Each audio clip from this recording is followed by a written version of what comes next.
എന്തേ? ചേച്ചി സുഖല്ലേ? Come to the point. അല്ല, അച്ഛന്റെ ബർത്ത്ഡേ വരുന്നല്ലേ, എന്തെങ്കിലും ഗിഫ്റ്റ് കൊടുക്കണ്ടേ? ആ, മോള് ദുബായില് ഹൈടെക് ജോലി. അപ്പൊ പിന്നെ അച്ഛനെ കാര്യമായിട്ട് എന്തെങ്കിലും കൊടുക്കണ്ടേ? നമുക്കൊരു പ്ലേ സ്റ്റേഷൻ കൊടുത്താലോ? അച്ഛൻ എന്തിനു പ്ലേ സ്റ്റേഷൻ? എത്രാന്ന് വെച്ചാൽ അച്ഛൻ ഈ തോട്ടം കൃഷി എന്നെല്ലാം പറഞ്ഞ് നടക്കല്. അച്ഛനൊരു എന്റർടൈൻമെന്റ് എല്ലാം വേണ്ടേ? ഞാൻ കഴിഞ്ഞ ബർത്ത്ഡേക്ക് അച്ഛന് കൊടുത്ത ഗിഫ്റ്റ് അടിയില്ലേ? കഴിഞ്ഞ ബർത്ത്ഡേക്ക് എന്തിപ്പാ കൊടുത്തേ? പുതിയ ക്ലാസ്സാ? ആ, അച്ഛന്റെ ആണ്. അച്ഛൻ എന്തിനു റീബാൻ തോട്ടത്തിൽ പോകുമ്പോ നോക്കാനാ ഞാൻ എടുത്തു.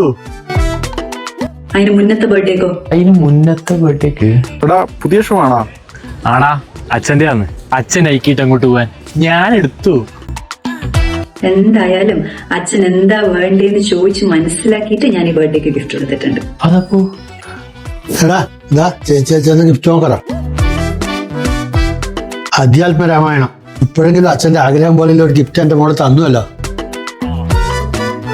രാമരാമ ശ്രീരാമ രാമ രാമ ശ്രീരാമചന്ദ്ര ജയ ശ്രീരാമ രാമ രാമ ശ്രീരാമ. ഇതടുത്ത കർക്കിടകത്തിൽ വായിച്ചാ പോരെ, ഇപ്പോഴേ ഉണ്ടാക്കണോ?